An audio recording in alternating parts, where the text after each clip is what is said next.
Hello friends, ഇത് പീച്ചി ഡാമാണ്. ഇത് 4 ഷട്ടറും full തുറന്നിട്ടുണ്ട് കേട്ടോ. അതും കടലിൽ തിരമാല വരണ മാതിരിയാണ് ഇവിടെ വെള്ളം വരുന്നത്. കുറച്ച് നേരം നിൽക്കുമ്പോഴത്തേനും ആ പാലം നമുക്ക് കുലുങ്ങുന്ന പോലെ തോന്നും. നമുക്കതിനെ പേടിയും കണ്ട ഇവിടെയൊക്കെ ഇങ്ങനെ വെള്ളം ഇങ്ങനെ തെറിച്ച് വരുന്ന കാണുമ്പോൾ നമുക്ക് തന്നെ നല്ല പേടി തോന്നും. ഇതടുത്ത് നിൽക്കാൻ തന്നെ എന്ത് സംഭവിക്കാന്നൊന്നും പറയാൻ പറ്റില്ലല്ലോ. അപ്പം അത് കാരണം അതേമാതിരിയുള്ളൊരു കുലുക്കും കാര്യങ്ങളൊക്കെയാണ് അതിൻ്റെ ഇതിൽ അടുത്ത് നിൽക്കുമ്പോൾ. ഭയങ്കര ശബ്ദവും ഉണ്ട്. അത് കഴിഞ്ഞ് നമ്മളിത് വെള്ളമൊക്കെ കണ്ട് ഇപ്പുറത്തേക്ക് ഇങ്ങനെ ഒലിച്ച് വരിക. അത് കഴിഞ്ഞ് നമ്മൾ അവിടെ പോണ വഴിയിലാണ് കണ്ണാറ. ബീച്ചിൽ നിന്ന് വരും വശം ആ കണ്ണാറ കയറ്റം ഇറങ്ങി വരുന്ന ആ സ്ഥലത്താണ് ഈ വെള്ളക്കെട്ട് കേട്ടോ. അത് ഈ വെള്ളക്കെട്ടിൻ്റെ അവിടെ നിന്ന് നേരെ കുറച്ച് കൂടി പോയി കഴിഞ്ഞിട്ടുണ്ടെങ്കിൽ നമുക്കിത് ഇവിടെയൊക്കെ കടകളിലൊക്കെ വെള്ളം കയറി. ഇവിടെയൊക്കെ നമുക്ക് ആകെ വെള്ളത്തിൽ അതിൻ്റെ ഒരാൾ നിൽക്കുമ്പോൾ നമ്മുടെ മുട്ടിനൊപ്പം വെള്ളത്തിൻ്റെ അത്രയായി കഴിഞ്ഞു. അവിടെ ഇങ്ങനെ നടക്കേണ്ട ആൾക്കാരുടെയൊക്കെ അത്രയും വെള്ളത്തിലാണ് നടക്കുന്നത്. അത് കഴിഞ്ഞ് നമുക്ക് പാലത്തിൻ്റെ കണ്ണാറ പാലത്തിൻ്റെ സൈഡിലുള്ള വീടുകളാണ് കേട്ടോ. ഈ വീടൊക്കെ ആകെ എന്താ പറയുക, പകുതി മുക്കാലും വെള്ളത്തിൽ പോലെയായി, മുങ്ങിയ പോലെയായി. അവിടുത്തെ താമസക്കാരെയൊക്കെ മാറ്റി ദുരിതാശ്വാസ ക്യാമ്പ് തുറന്നു, അവിടേക്ക് മാറ്റി. ഇതൊക്കെ എന്ന് പറഞ്ഞിട്ടുണ്ടെങ്കിൽ അവിടെ ഗവൺമെൻറ്റിൻ്റെ പറമ്പാണ്. അവിടെയൊക്കെ കേന്ദ്രത്തിൻ്റെ പറമ്പിൽ ഇത് കണ്ണാറപ്പുഴ പുഴയുണ്ടാവും. ഇപ്പം ഇത്രയും വലിപ്പമുണ്ടെന്ന് അറിയുന്നത് നമുക്ക് ഈ വെള്ളം വരുമ്പോഴാണ്. അത് കഴിഞ്ഞിട്ടുണ്ടെങ്കിൽ നമുക്ക് അറിയില്ല ഇത്രയ്ക്കുള്ളതെന്ന്. പുഴ ഏതാ പറമ്പ് ഏതാണെന്നൊന്നും മനസ്സിലാവില്ല കേട്ടോ. ഇവിടെ ഒരു ഇറച്ചി വെട്ടുകടയുണ്ട്. ആ കടയൊക്കെ നോക്കി മൂടി ഇതായി. അത് കഴിഞ്ഞ് കഴിഞ്ഞിട്ടുണ്ടെങ്കിൽ ഇവിടെ നമുക്ക് അടുത്തൊരു പള്ളിയുണ്ട്. ഇവിടെ നമുക്ക് ഇനി പള്ളിയുടെ ബാക്കിലുള്ള സ്ഥലങ്ങളാണ് കേട്ടോ അത്. ഇവിടെ നമുക്ക് അവിടെ കണ്ണാറ പുഴയിലേക്ക് ഫസ്റ്റ് വെള്ളം വരുമ്പോഴത്തേനും നമ്മൾ ഇവിടെ ചെറിയ ചെറിയ വീടുകളിലേക്കും ഇവിടേക്കൊക്കെ വെള്ളം വന്നു തുടങ്ങി. ഇവിടെ നിന്നൊക്കെ ആൾക്കാർ ദുരിതാശ്വാസ ക്യാമ്പുകളിലേക്ക് മാറി തുടങ്ങി. മാറാൻ പറഞ്ഞിട്ടും അനൗൺസ്മെൻറ്റും കാര്യങ്ങളൊക്കെ വന്നു. അപ്പോൾ അത് കാരണം എല്ലാവരും മാറി തുടങ്ങി. ഇവിടെയൊക്കെ ഈ വണ്ടികളൊന്നും അങ്ങോട്ടും ഇങ്ങോട്ടും പോകാൻ പറ്റാത്ത അവസ്ഥയിലേക്ക് ആയി തുടങ്ങി. അത് കഴിഞ്ഞപ്പോഴത്തേന് വഞ്ചി കൊണ്ടുവന്ന് ഈ ദുരിതാശ്വാസ ക്യാമ്പിലേക്ക്. നമ്മളവിടെ കണ്ട പള്ളിയുടെ ബാക്കിലുള്ള ആൾക്കാരാണ് ഈ ദുരിതാശ്വാസ ക്യാമ്പിലേക്ക് പോകാനായിട്ട് വന്നിട്ടുള്ളതാണ്. ഈ വഞ്ചിയിലാക്കിയിട്ടാണ് അവിടെ കയറ് കെട്ടിയിട്ട് അതിലേന്ന് പതുക്കെ വലിച്ചിട്ട് അപ്പുറത്തേക്ക് കടത്തായിരുന്നു. ഈ പുഴയുടെ അപ്പുറത്തേക്കാണ് ദുരിതാശ്വാസ ക്യാമ്പ്. പീച്ചിയുടെ അടുത്ത് ദർശന ഓഡിറ്റോറിയത്തിലായിരുന്നു. അപ്പോൾ അത് കാരണം അതൊക്കെ അങ്ങോട്ട് ചരക്കിലൊക്കെയാണ് ആൾക്കാരെ കൊണ്ടുപോകുന്നത്. വീട് ഇടിഞ്ഞ് കണ്ണാറ സൈഡിൽ തന്നെ ഒരു വീട് ഇടിഞ്ഞിട്ടുണ്ട്. ഒരു ചെറിയ ഓടിട്ട വീടുണ്ടായിരുന്നതാണ്. അതിൽ താമസക്കാരൊക്കെ ആദ്യം ഉണ്ടായിരുന്നു. ഇപ്പോൾ ദുരിതാശ്വാസ ക്യാമ്പിൽ പോയിട്ടുണ്ടാവുമെന്ന് വിചാരിക്കുന്നു.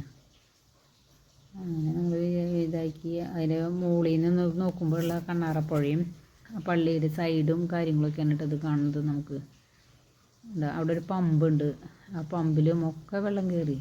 പമ്പിൻ്റെ അടുത്തുള്ള ഒരു ഇതാണ് കാണുന്നത്. ഉള്ളിലേക്ക് അധികം പമ്പിൻ്റെ അവിടേക്ക് അധികം വന്നാലും വണ്ടികളൊക്കെ നമുക്ക് കൊണ്ടു ചെല്ലാനൊന്നും പറ്റില്ല. അതുപോലെ ഇതായി അവിടെ കണ്ണാറ ബ്ലോക്ക് ആക്കിയപ്പോൾ അങ്ങോട്ടും ഇങ്ങോട്ടൊന്നും കടക്കാൻ പറ്റാണ്ട് ആൾക്കാരെ കൈ പിടിച്ച് കിടത്തുന്ന പോലെയാണ് ഇപ്പോൾ ചെയ്തുകൊണ്ടിരുന്നത്. അവിടെ ഒരു വെയിറ്റിംഗ് ഷെഡ് ഉണ്ട്. അതിലും ഒക്കെ വെള്ളം കയറി.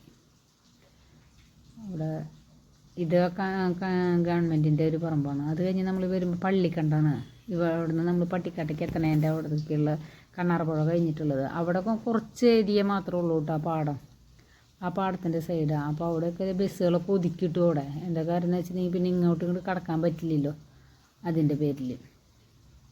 അത് കഴിഞ്ഞ് ഇവിടെയൊക്കെ ആൾക്കാർ എന്താ വെച്ചിട്ടുണ്ടെങ്കിൽ അപ്പുറത്ത് ബസ് നിർത്തിയിട്ട് അവിടെ നിന്ന് ആൾക്കാരെ ഇറക്കലായിരുന്നു.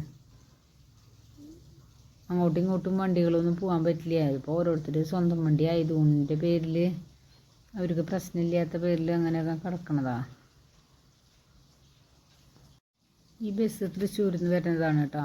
ബസ് തൃശ്ശൂരിൽ നിന്ന് വരുന്നതിൽ കുറച്ച് ആൾക്കാർ ഇറങ്ങാനോ പട്ടിക്കാടൊന്നും ആൾക്കാർ ഇറങ്ങി കഴിഞ്ഞ് പിന്നെ അധികം ആൾക്കാരുണ്ടായിരുന്നില്ല. എന്ന് വെച്ചിട്ടുണ്ടെങ്കിൽ മഴ പെയ്ത് കഴിഞ്ഞ് വെള്ളം ഡാം കൂടുതൽ തുറന്നു എന്ന് പറഞ്ഞോട് കൂടിയിട്ട് ബസ്സുകൾ ഉണ്ടാവില്ല എന്ന് വെച്ചാൽ ആൾക്കാരൊക്കെ ഇതായി. ഇത് നമുക്ക് ചെമ്പൂത്തറ പട്ടിക്കാട് നിന്ന് ചെമ്പൂത്തറ അമ്പലത്തിൻ്റെ അവിടേക്ക് പോണ വഴിയാണ് കേട്ടോ.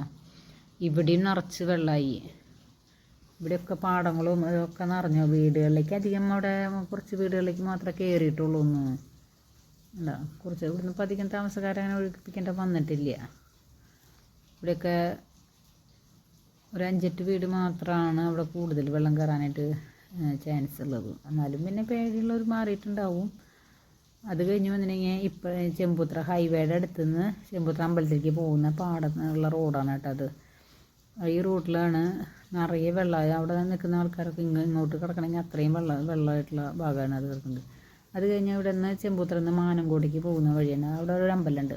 ആ അമ്പലത്തിലേക്ക് പോകുന്ന വഴിയിലും നിറയെ വെള്ളം. അവിടെ കുറച്ച് വീടുകളും കാര്യങ്ങളുണ്ട്. അവിടെ ഒരു 10 വീടിൻ്റെ അടുത്താണ് വെള്ളം കയറാനുള്ള സാധ്യതയുള്ളൂ. അപ്പോൾ അവിടെയും നിറയെ വെള്ളവും. അവിടെ നിന്ന് നോക്കുമ്പോൾ നേരെ കാണുന്നത് ഹൈവേക്കാണ്. പക്ഷേ അവിടെ നിന്നും ഹൈവേക്കൊന്നും നമുക്ക് നോക്കിയാലും ഒന്നും ഇതാവില്ല. ഇവിടുന്ന് കുറച്ചിടെ മാത്രം വെള്ളം കുറവുണ്ട്. അത് കഴിഞ്ഞിട്ടുണ്ടെങ്കിൽ പിന്നെ കുറച്ചിടെ പിന്നെയും വെള്ളമുണ്ട്. അങ്ങനെ ഇത് പിന്നെ ചെമ്പൂത്രയ്ക്ക് ഈ വഴി നേരെ പോകുന്നത് ചെമ്പൂത്ര അമ്പലത്തിൻ്റെ അടുത്തേക്കുള്ള വഴിയാണ്. അത് ആ റോഡ് അറ്റം വരയ്ക്ക് കുറച്ച് നീളത്തിൽ നല്ല വെള്ളമുണ്ട്. അവിടെ ഈ അറ്റം കാണുന്നുണ്ടല്ലേ, അവിടെ ഒരു പുഴയുണ്ട്, ചെറിയ പുഴ, അതിനകത്ത് തോട് അങ്ങനെ പറയില്ലേ, അങ്ങനെയുള്ളിടത്ത് അവിടെയും വെള്ളമുള്ളത് കൊണ്ട് അങ്ങോട്ടും കയറാനൊക്കെ ആയിട്ട് ഭയങ്കര ഒരു ബുദ്ധിമുട്ടാണ്. അങ്ങനെ ഈ പണിഞ്ഞ് ചെമ്പൂത്രയിൽ കുറച്ച് സ്ഥലങ്ങൾ അങ്ങോട്ടും ഇങ്ങോട്ടും ഒന്നും പോയിട്ടില്ല. അത് കഴിഞ്ഞ് നമ്മൾ ഹൈവേയിൽ നടപ്പുറയ്ക്ക് പോകുന്ന വഴിയിലാണ് കേട്ടോ അത്. ഹൈവേയിൽ അതിരപ്പള്ളിക്ക് പോകുന്ന വഴിയിൽ, അതിൻ്റെ ആ വഴിയിലാണ് ഈ ഹൈവേയിലേക്ക് വെള്ളം കയറിയിട്ട് അവിടെയും അതേമാതിരി തന്നെ നിറയെ ഒരു പാടമുണ്ട്. ഈ പാടമുള്ള സൈഡിലൊക്കെ എല്ലായിടത്തുനിന്നും വെള്ളം വന്നിട്ട് അതങ്ങനെ ഇതായി ഇങ്ങനെ മറിഞ്ഞ് വണ്ടികൾ വരുമ്പോൾ ഇങ്ങനെ മറിഞ്ഞ് ഇപ്പുറത്തെ സൈഡിലേക്കും കൂടി മുഴുകാണ് വെള്ളം. അധികം അത്ര ഇതിലല്ല, എന്നാലും വണ്ടികൾ പോകാൻ പറ്റുന്ന ഒരു ഇതിൽ തന്നെയാണ്. ഇപ്പോൾ ഈ വണ്ടി പോകുന്ന സ്പീഡിലുള്ള വെള്ളത്തിൻ്റെ ഒഴുക്കാണ് അതിൽ കാണിക്കുന്നത്. അല്ലാണ്ട് അത്രയും ചെറിയ വണ്ടികൾക്കൊക്കെ ബുദ്ധിമുട്ടുണ്ടാവും. വലിയ ലോറികൾ ഹൈവേയിലായ കാരണം ഇപ്പോൾ ഈ ഇത് വന്ന കാരണം അങ്ങനെ ഇതില്ല. വണ്ടികൾ ഒക്കെ ചെറുവണ്ടികൾ കുറവാണ്. വലിയ വണ്ടികൾ തന്നെയാണ് കൂടുതൽ പോകുന്നത് അതിലെ. പിന്നീടെന്ന് പറഞ്ഞിട്ടുണ്ടെങ്കിൽ ഇപ്പോൾ തൃശ്ശൂർ ജില്ലയുടെ മൊത്തത്തിൻ്റെ ഒരു ഇതാണ് കേട്ടോ, ആകാശ ദൃശ്യമാണ് ഇത് കാണുന്നത് നമ്മൾ. അതൊരു വിധം തൃശ്ശൂർ ഉള്ള ഭാഗത്തുള്ള കാണിക്കുന്നത് കേട്ടോ. അമ്പലവും ഇതൊക്കെ ആയിട്ടുള്ള ഭാഗങ്ങൾ കാണിക്കണതാണ്. ആകാശ ദൃശ്യമാണ് അത്. അതിൽ കറക്റ്റ് നമുക്ക് കിട്ടണില്ല. അത് പട്ടിക്കാടാണോ ഇതാണ്. അത് കഴിഞ്ഞ് നമ്മൾ അതിരപ്പള്ളിയാണ്. അതിരപ്പള്ളിയിൽ ഉണ്ട്. അത് നിറയെ അതിരപ്പള്ളിയിൽ വിനോദസഞ്ചാരികളും എല്ലാവരും വിലക്കിയിട്ടുണ്ടായിരുന്നു. അത് കാരണം അതങ്ങനെ നമുക്ക് അങ്ങോട്ട് പോയിട്ട് എടുക്കാനായിട്ട് അടുത്ത് ചെന്നിട്ടുള്ള ദൃശ്യങ്ങളൊന്നും എടുക്കാൻ പറ്റുന്നുണ്ടായിരുന്നില്ല. ഒരു വാച്ചറിൻ്റെ ഒരു കെയർ ഓഫിൽ തന്നെ നമുക്കത് കിട്ടിയിട്ടുള്ളത്.